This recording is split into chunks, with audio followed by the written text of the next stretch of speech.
Okay, we will go ahead and get started here. Thank you for joining us. My name is Jamie Staten, and I'm the Family Engagement Specialist here at TRECA. We have several different topics that we're going to discuss today. Our teaching staff is going to help us. Just a couple of quick ground rules. When you're not speaking, if you can keep your microphones muted, that way we don't get a bunch of feedback throughout the session. We will have time for questions and answers. So you can unmute your microphone then, or you can use the chat box to answer questions that way. We are going to be talking about how to be a good learning partner, creating your learning space, the Family Guide to Google, and checking and understanding student progress. So at this time, I will go ahead and turn it over to Mrs. Swartz, and she will get us started with our first topic.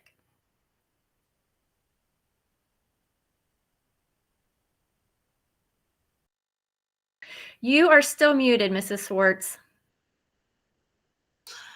Sorry about that. I should know better.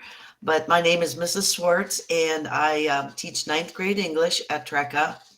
And we are going to talk about how to be a good learning partner. I am going to turn off my camera because when I speak and use my camera, for some reason, it seems to time out on me. So just in case. Okay. So what is a learning partner? And the definition of a learning partner is an adult who is supervising and assisting with your child's daily schoolwork. So that doesn't necessarily have to be you. It doesn't have to be a grandma all week. It could even be a blend of different partners during the week. But it's important, even for high school students, to have some sort of supervision and assistance in checking daily work. Next slide, please. And this chart gives you a good idea of how much time the students require assistance. So even though the teachers are available online for the students, they do need more assistance at home, especially at the beginning of the school year, until they become more comfortable with our environment.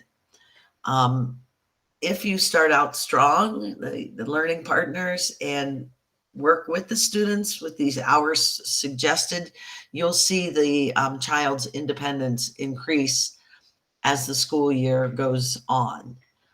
The elementary students, of course, need more time, daily assistance from their learning partners.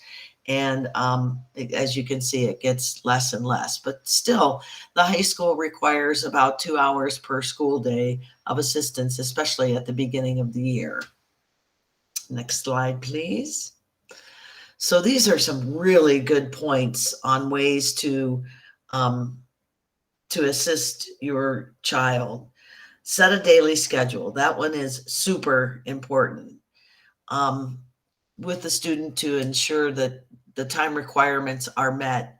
And I suggest to my students that they put together a chart or a list of things that they are going to accomplish during the week and help with the schedule rather than making it out for them. So there's some ownership and some responsibility placed on the student. So, which class do you want to work on? When? What time? And write it out on a piece of paper, digitally, put it up on the refrigerator, and cross out as the student completes the task so they can see it. Check students' progress in Brightspace and monitor the grades. Ensure the student is reading and responding to emails daily, and communicate with the student's advisor frequently. Another thing to keep in mind is to log off time in the Evolve portal and just motivate and encourage your child with just any kind of motivating words. Good job. Look, we've got X's all in your history course for the week. We missed a couple times for English. Let's see what we can do next week to make up for that. But just communication is the biggest friend at TRECA, whether it's the advisor, the teacher, or with your child every week. That's the key to building success. Next slide, please. These resources will be available for you to use, and it's a very nice, tidy chart of the three things that I think are most important for you to look at. So the first one is checking progress. Um, there's a step sheet if you go to trecca.org, the first one, if you want to click on that real quickly. If you go to the trecca.org website, I don't know if that'll work for us or not to click on that. Yeah, okay. Yes. So from the black drop down menu up in the top right hand corner, you'll see resources for parents and students. Yes. And that just takes you to this page. So this can be helpful for you you go into the child's Brightspace classroom, and it walks you through looking at the grades. And if you look at the grades page, you can see then the percentages and what's been completed and what needs to be completed. And then you think to yourself, well, where should my child be? Let's go back to the main slides. And let's go down to the calendar of dates. Yes. Is that calendar of dates? Yes. So this gives you an idea of where your child should be during, as you're checking grades. Okay. If you feel that, oh my, they've fallen behind, again, communicate with the advisor and the teacher, and we can help your child get back on track. Okay. And we'll go back to the slides. So there are a couple resources available for you to look at. The well-structured school schedule, if we want to click on the YouTube slide for a little bit of I thought a really good message from one of our advisors. We'll take a look at that. It's the creating a school schedule. There we go. I am able to save so much time, and I'm able to edit. That's just the ad. Yeah. Hi, I'm Ms. Vos, and I'm an advisor here with Trecca Digital Academy.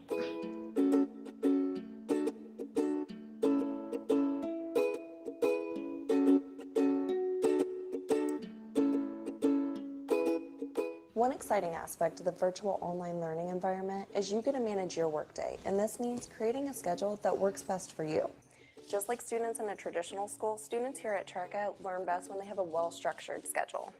Even though there's some flexibility to how and when you work on your courses here at Trecca, there's some key aspects to keep in mind when planning your schedule.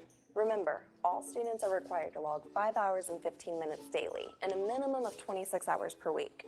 You can achieve these hours all day long, so lots of time to create a schedule that's accommodating to your life. Achieving your weekly hours is most important. Keep in mind, if you fall short on hours throughout the week, you can always make up time on weekends too.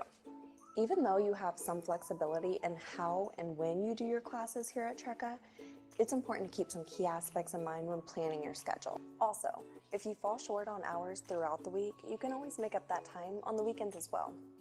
Now that we've talked about that, let's talk about what goes into creating a successful school schedule. Most of these tips are targeted towards our 7th through 12th graders. Some of this information could be useful for our elementary school students too. However, we strongly encourage our elementary school students to work closely with their teachers to devise a structured schedule. So our first tip, a 5-day work week. Most students are enrolled in a minimum of 5 courses, and this lends itself well to plan a weekly 5-day schedule. So although you have time to work on the weekends and make up hours, we highly suggest that students focus most of their time during the weekdays. That way you can get in touch with your teachers and staff for questions and meetings. The most important thing is that we encourage our students to stay at the same pace in all courses. This helps you stay on track in your classes, but it also helps you prep for state testing as well. Here's a couple schedules that you could consider using. The first is where you would work on all classes for approximately an hour a day. The second schedule is where you could work on 2 classes a day. If you chose this option, you might consider working on 1 class in the AM and 1 in the PM. Our third schedule that some students like to use is where they work on 1 class a day. And if you chose this option, just keep in mind that you would need to complete a week's worth of work in that day on that class.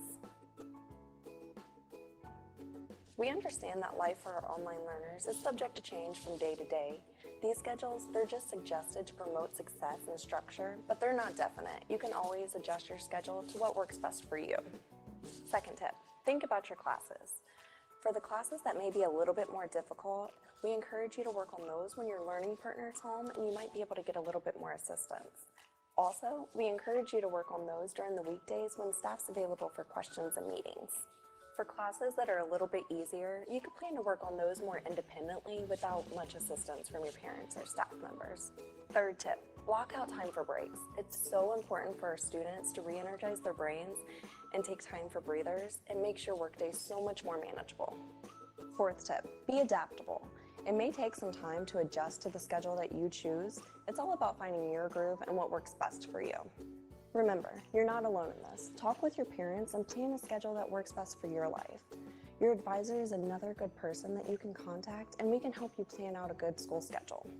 Also, the other cool thing about Trekka's online learning environment is you can tweak and modify your schedule as much as you need to find the best fit for you. Every student has access in their Brightspace to the new Google widget, and if you click on the second option in that widget, it's going to take you to your Google Calendar, which opens up in a new tab.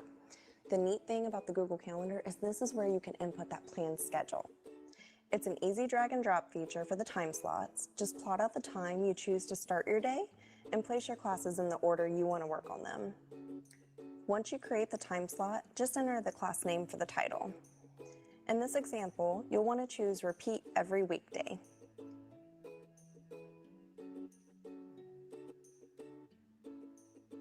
You can change the color for each class too if you want to add a little spunk.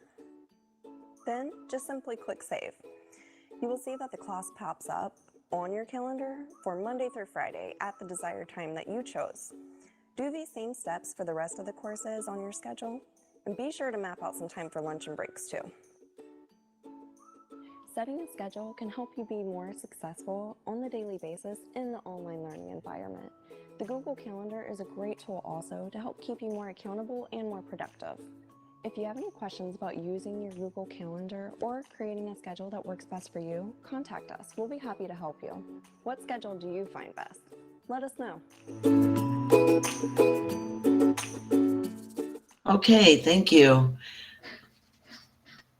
And our last resource, if we would just click on this real quickly, the last student schedule is another example from an advisor on how you can set up a weekly schedule with your child.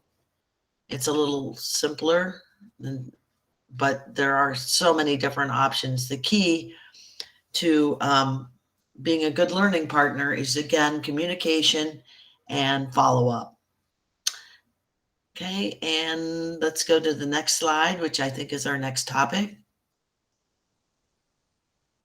Placement chart. That's also a resource for you to use, a little colorful resource. So next slide, please. And we're on to creating your learning space. If you have any questions, feel free to put them in the chat. There'll be time at the end of the presentation to answer them. Thank you. All right, so I'm looking at creating your learning space, and this links in, I would say, with our Gatorway, because part of the Gatorway is being organized. So when you help your student organize their learning space, that ties into our Gatorway of learning. And it's very important to have an organized learning space for the fact that the brain doesn't learn in chaos. So there's 3 stages of learning for the brain. You have input, processing, and output.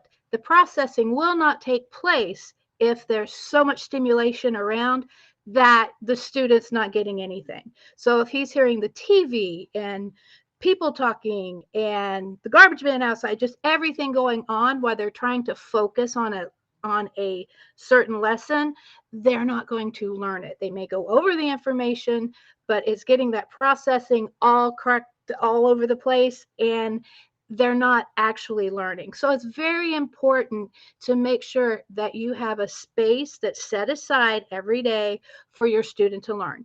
And it can be something very simple. Let's take a look at some examples that we have gathered.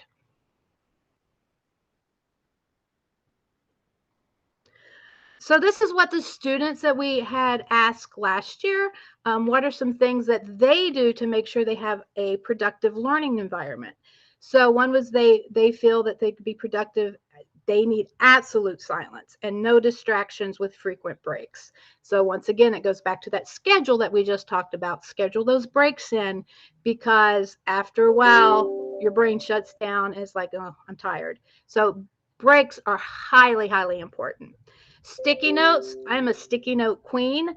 There's sticky notes all, if you could look at my learning space, I have sticky notes everywhere. So sticky notes is a good way to help them remember everything. I have sticky notes on my computer everywhere with, these are like the names people like to be called. And so anything, if they have a meeting, stick it on a sticky note and stick it on the computer and they won't miss their meeting. This one likes music to help you focus. The other student said, complete silence. Just be aware that if they're playing music, it needs to be music with no words. For once again, they start singing the song and they're going to lose focus on what they're reading. A computer mouse, sensory items to help me relieve stress or fit. And that can be anything, a fidget ball. We actually made fidget things a couple years ago that was just a balloon filled with flour or sand, and you tie it and then they can just fidget with it. And then my space is clean and organized. I take, once again, there we go, that 10 to 15 minute break every hour. So that actually came from our students. Next slide. This is some of the learning spaces. As you see, it's not hugely elaborate. This was just a small desk and another small desk. And I'm sure they actually organized everything nice and neat before they took their picture. But I like the filing system. Notice she has water. So another thing, brain needs hydration, but get that water in there.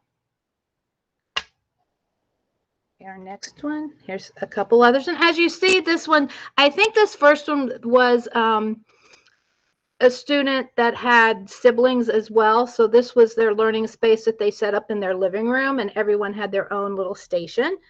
And then the next one is very simplistic, but you make sure that they also, that notebook's right there beside their computer when they start. So it's not going, oh, I forgot my notebook, I have to go get it. Especially when they have are meeting with a teacher and they have, oh, wait, I forgot this, and they have to go get it. Oh, I have to find a pencil. Now make sure it's always right there. Pens, papers, their sticky notes, and their notebook. So these were some advice from parents. We found a desk on Craigslist at no cost. It belonged to a famous composer. That's one coming up. It's important for my student to be organized and have their own learning space. I said the space that's theirs. So for active kiddos, have them work standing up and have fidgets that they can use while in live sessions. So it's great that you have that option that, yes, they can stand up to learn. I actually had a kid once that would be like totally upside down. I don't know if you could quite do that with your computer, but some kids, they can put their feet up, however it is they learn best. And this was the composer's desk. And to say they have 2 monitors, so that's pretty elaborate setup. This next setup was actually one of my 8th graders a couple years ago. So it was just under her loft.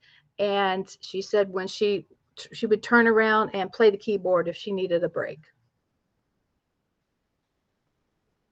So these are tips from our teachers. So if you're a K through 6 parent, distraction free as much as possible, super important for our learners. That's the main thing. The distraction free, try to keep it down to a minimum. You can't have the birds squawking and the parents talking and the phone ringing. And if they can get a little spot that's all to themselves, for an hour at a time, and then they can take their break, it's highly important. high school math, set alarms to mark the different class periods and schedule breaks.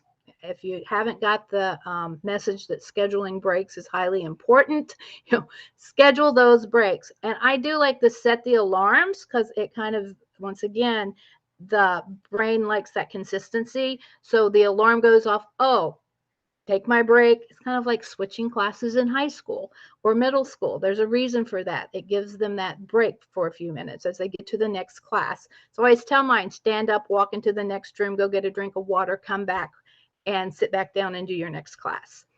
And this is from one of our counselors. For every 20 minutes looking at the screen, look at something 20 feet away for 20 seconds.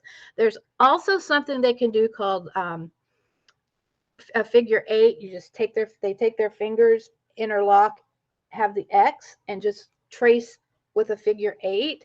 That kind of gets the left brain and left half of the brain, right half of the brain crossing over, stimulates learning.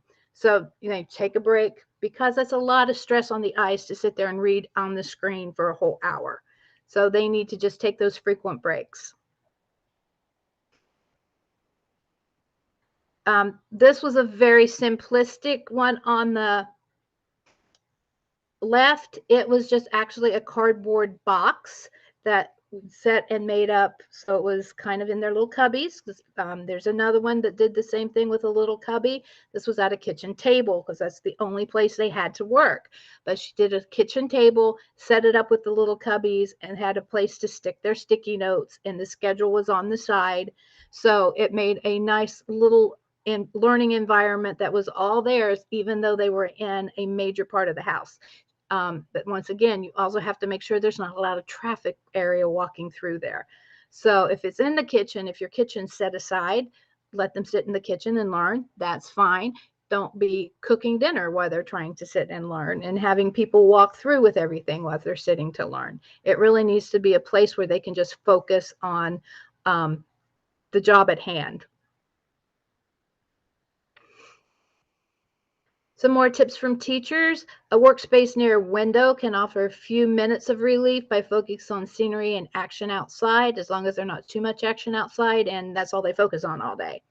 The fourth grade teachers have supplies. That's so important. Have the supplies available. Make sure wherever their learning space is, you have something with their pens and pencils and their notebook right there.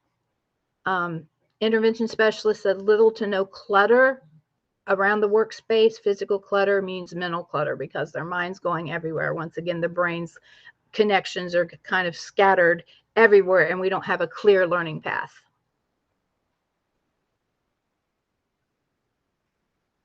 So once again, set a daily schedule. Take brain breaks. The brain has got to get breaks. 20 minutes of information's been known to be, and that's for high schoolers. It can be as little as 15 minutes of information or even 10 minutes of information for the little kiddos. And just a quick break. Look away from the computer. And then play music. Like I said, have the music with no words because you're focused on the words and not what you're supposed to be learning. Mozart Makes You Smarter was what I used to play for my students in my brick and mortar classroom. Because it's a proven fact that classical music actually helps with math. Don't know why, but it does. So Mozart during math time. And now you guys have it easy because you can download it all right off of Amazon Music, whatever music. What's it? Oh, Pandora. Yeah, Pandora station. So you could even set up the learning station on your Pandora that just plays like classical music while they learn. So environments, attendance, and progress are keys to success. And I do believe that takes us into Mr. Miller. Good morning, everybody. My name is Mr. Miller. I'm a social studies teacher up at the high school. So I'm going to cover Family Guide to Google since we all use Google a lot at TRECA. So the next slide will have a few of the topics that we cover. And I'll go through these fairly quickly. So if you happen to be watching the recording, feel free to pause, take any notes that you need. Using Google is extremely important. And this is going to take us from authorizing your Google account all the way through setting up and attending Google Meets, which is what we're all in right now.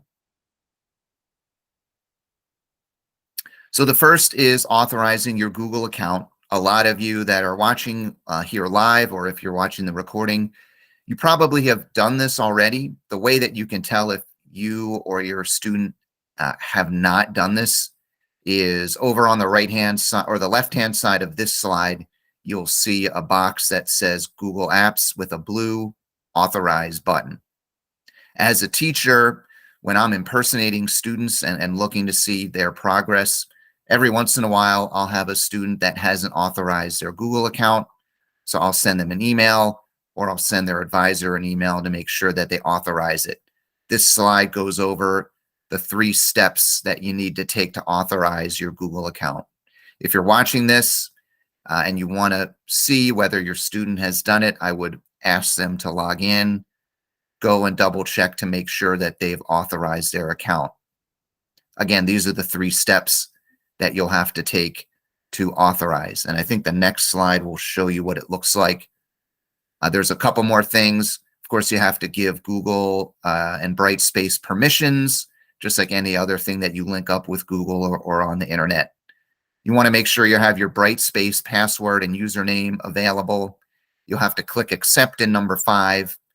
And then again in number 6, these are the things that will allow Brightspace to access your Google account.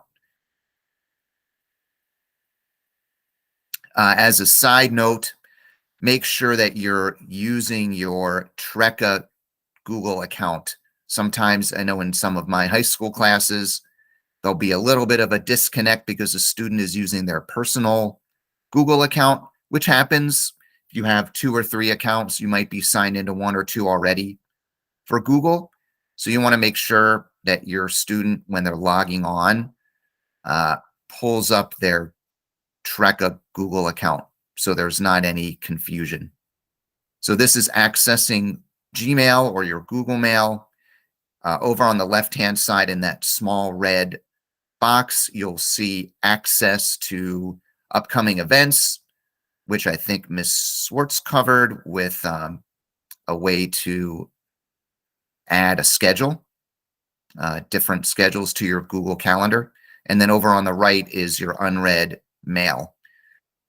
Again, when I impersonate students, sometimes I see there's a lot of unread mail. It's a good practice to at least once or twice a week, if not daily, going in, reading emails, deleting the ones that you don't need, and then filing ones that you deem are important. And I think we go over that pretty soon also. So a lot of our students know how to do this already, but even up at the high school, some students aren't too familiar with email. And I think it's up to us as the adults and learning partners who are used to email to kind of model how to use email. It's kind of surprising to me sometimes. I think a lot of younger people just don't use email. So being at Trecca, it's important and it's our responsibility to check email, send and receive emails. That's our main way of communication at an online school. So step 1 and 2 goes through the best ways to send email, the best way to receive email, sending it to multiple recipients. You can see here, here's just a test for one of our, I think, help desk employees down in the bottom center. So I'm not going to go through every little word on the slide. Just be aware that there are effective ways to send and receive emails through Gmail. It's pretty easy the more that you use it. So again, just more information on sending and receiving emails, whether you're responding to just your teacher or to multiple teachers or your advisor. The note down at the bottom talks about Trecca staff already in student contacts. So when you open up a new message and you go to the to, if you start typing in a name, it should populate the name. It does for us as staff. I know it's extremely helpful. So if you're writing an email to me, you might start typing in Miller, although there's at least 3 other Millers here at Trecca. So you want to make sure that you're writing it to me. But other teachers in here, Mrs. Kearns, Mrs. Burke, Ms. Swartz, if you start typing in their last name, it should pop up with their information. It's very easy. One of the other additional tips that I go over in class, and I know a lot of us do, is using folders and contacts. I have a lot of different subfolders, one for one class I teach, another one for another class. I have one for student messages. You can see here, Mrs. Kimmel made this slide, I think last year, and she's got her classes down there, Nancy's classes down in English, math, science, social studies, and then for state testing, she has one there as well. So you might, as your learning partner, go through the folders and you can make them there. They're called, I think they're called labels in Gmail. So you can make your folders and labels for your learning partner or for your student today. Go in, find their classes, make one for each class. Another suggestion might be for your guidance counselor or advisor or field trips that we might go on at some point in the year. So whatever works best for you and your student. You can even make one for parent emails or learning partner emails.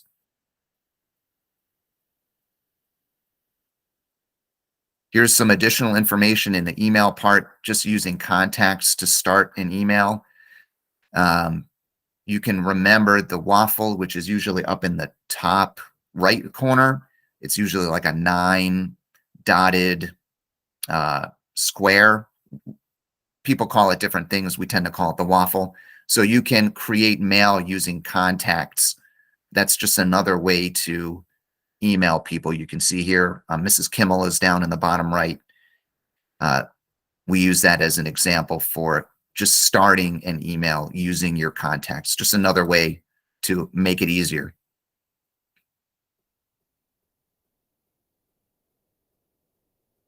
All right, the next is we're shifting gears here, and we're going to look at accessing Google Documents. So again, we're using the waffle in step 1. This is another way to organize your students' work in Google. It's super easy. Once you do it a couple times, you're going to go into their drive, which is up in step 2. You can see it in the top right, selecting your own drive and then creating folders. This is important. Also, just remember again that you're signed in under your students' Gmail. You can see here, this is from Mrs. Kimmel also. You can see her little face there, so we know that we're signed in under Mrs. Kimmel's account. So when you're doing this, you as a learning partner, you might have a Google account of your own. So just make sure that we're using your student's Google account. This is a great way to organize. Just like email, you can make folders for all of the classes that your student has. You can see down in the bottom right, we've got a couple folders. Algebra 1 and Algebra 2 resource room are some of the examples. Some of your teachers might not use Google as much. Some might use it a lot.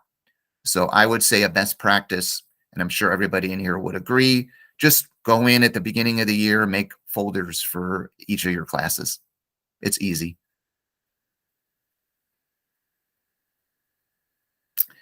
Last section for me is a couple more slides on submitting work from your Google Drive to Brightspace. This again takes some practice. I know a lot of students in my classes have done this at a brick and mortar school, so some of them are used to it. Some of my students have never done it before. So talk with them. Maybe you're not sure how to do it either, so it's a great opportunity for you and your student to learn together how to submit Google Documents. So this is part 1, and we're going over just a Dropbox assignment.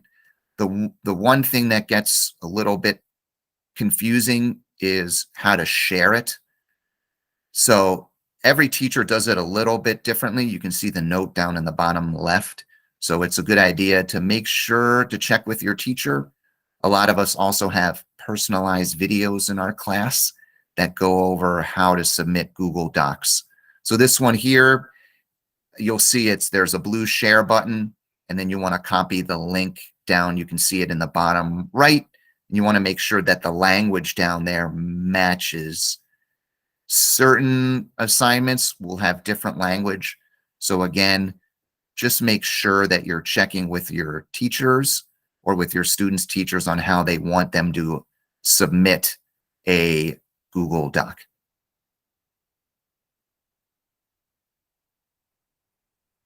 There's other ways to do this also. This is part 2, and it's just submitting an item from your Google Drive. So you want to go back to your Dropbox within the Brightspace program, and you can see here, and that's my chicken scratch there that says paste link. You want to just make sure that you're submitting the link over there. And not to get into it too much, but some teachers ask for an actual document to be submitted there. This is an example of a text submission. All that means is that you're submitting a link to a Dropbox. So, and I promise you, the more times you do it, the easier it'll be, and you have your teachers for advice and guidance. And then the last slide for me is utilizing Google Meet for teacher help, just like we're in here today. So there's several students, I think, and learning partners in here. You figured it out. It's super easy. You just want to make sure that you're scheduling a Google Meet with your teachers. There's different ways to do that. A lot of teachers will have a scheduler link in their classroom. You can also just communicate and say, hey, I'd like to meet with you Wednesday at 1 p.m. And then your teacher will send you the link. Step 2 is making sure you're attending. Some teachers generate a link for each individual session. Some teachers have one link that they use every time. So it makes sense to just contact your teachers, making sure that you know how to get into the link. Step 3 is active participation, like we're all doing in here today. Generally, it's up to your student how they want to present themselves by camera or by microphone. Personally, I really enjoy seeing students and hearing them on the microphone. You can also use a Jamboard, which is a breakout whiteboard that you can share. And then lastly is a debrief. Talk to your student. How did it go? Was it beneficial? Is there another way that might work better for you and your teacher, or is this the best way? So lots of different possibilities for using Google Meet. I'll toss it over to Mrs. Kearns, who is going to do checking and understanding student progress.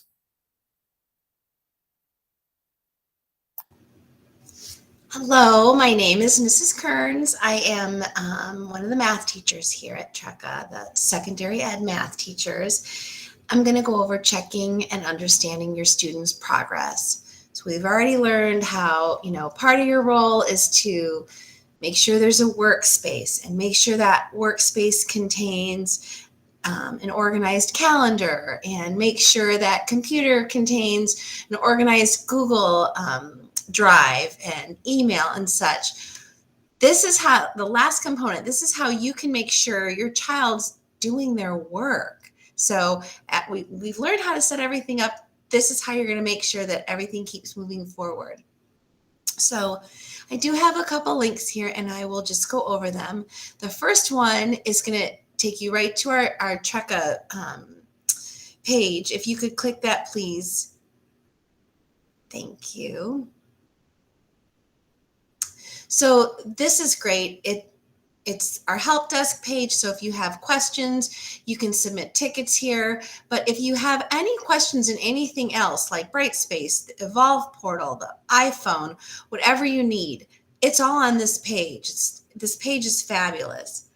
I'm just going to go over Brightspace. So let's scroll up a little bit to the Brightspace one and click checking your grades and progress in Brightspace. So if you forget how to do this, get to this link and click this little thing that they just clicked. You'll be able to see all of the information. So it's going to go over how to get started, how to access your grades, how to view your grades. And I have a couple slides to go over that, but I just want to show you that this is all accessible for you. So if you do forget how to do it, it's all on our Trekka homepage. So if we can go back to the presentation, like I said, I pulled some of these images out. Before we do that though, there is a Barrier Busters video. I don't think we need to watch it, but if you'd like to on your own time, I'm pretty sure that this is going to be posted, correct? Are these links posted, Mrs. Staten? Yes. So I would watch this. It's just another video, and it's one of our advisors. She's fabulous, and she just reviews how to monitor your child's progress. Okay, we can go to the next slide. This is what you're going to want to do, and this is kind of important. You're going to sign into Brightspace with your student. You're just going to literally sit next to them and say, all right, let's go, log in. They're going to log in using their information. There's nothing that you need to do. You just need to instruct them to log into Brightspace. So maybe once a week, you know, you pick some time to look over their progress, and maybe they can set that time for you. You know, like Wednesday is a good time for me. I don't like to do it on Fridays because then when I'm behind, I feel like I have to catch up on the weekend. So pick a day, make it part of the weekly routine, and you can even add it to that calendar, just like a little teeny 15-minute check-in. So there's two ways to access the courses in Brightspace. There's a waffle, like I think Mr. Miller was talking about, and there's icons. So when you go to the next slide, I have images of that. So if you look on the left, this is what it's going to look like right when you log into Brightspace. There are courses on the side, and they're all pinned. Those will be your child's courses. I prefer to use the waffle at the top. So that's what the other image is. You'd click that waffle. And again, you're already in Brightspace. You're going to click the waffle. You're going to choose your course that you're checking. And you're going to want to do this for every single course. And it might be good to write this down so you know what classes you've checked, how they're doing, and maybe monitor the progress. Okay, so that's where you access the classes. Once you get the class opened, this would be your course home. You're going to click on the grades tab. So you can see I've got it circled up there. I think class progress is also a good place to go, but grades will take you directly to everything that's been graded and their progress so far. So if you go to the next slide, I do have an image of a grade book. So this is an image of something out of an Algebra 2 grade book. It's broken down by blocks, and there's, you know, if the assignment's been completed, there's a grade on it, and 9 chances out of 10, there's feedback on the far right column just telling you, you know, correct this, or you did a great job, or whatever. A lot of your courses will also have a running point total. This might be more for high school, but you might see that in the top left corner of a high school class. I don't know if it's as prevalent in the elementary schools because their grade books are going to look a little different. But this is mine, so I know exactly what it looks like. So you might want to check the course syllabus, the content tab for minimum score requirements. There might be information in the different courses, like your student needs to do X, Y, Z, you know, to move on to the next block. So that will all be in your course syllabus tab. Okay, you can click again. So in order to finish all your classes by the end of the school year, it's a good idea to try and finish a block of work every 15 days. I know you saw in the beginning of the presentation, there was a kind of a little chart that had, you know, rough dates, what block you should be in. That doesn't mean that you didn't come late to school, or, you know, you didn't have something occur. So we understand that. We completely understand that. But that was just kind of a rough guide. And if you're not sure that your child's making progress, reach out to your teachers. We love to hear from you. If there's anything that you need, reach out, let us know that you need help with something. And something I tell my parents, I'm sure all the teachers in here will say this, you as a learning partner, don't get anxious about the course material. I teach Algebra 2, I teach pre-calc. I don't expect any of my parents to be experts in Algebra 2 and pre-calc. I just expect them to make sure their child's getting their work completed, make sure their child's reaching out to me if they're struggling or they're stuck. Make sure that they have a quiet environment, make sure that they have something to take notes on.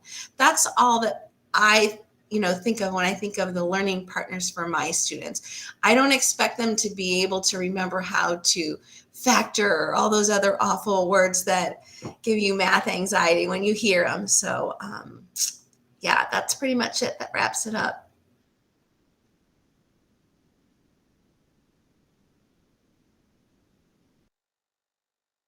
Okay, thank you. That was a lot of good information that was shared with everyone. They're topics that we really try to touch on at the beginning of every school year. They're good refreshers. They're things that all of our students need to know. I did put a survey in the comments for everyone, for the families, if they can fill that out when our session is done. We do have a few minutes. If anyone has any questions that they wanted to ask, you can ask them now, or you could type the questions in the chat box. If there are no questions, this concludes our session for today, and you are free to go. Thank you for joining us.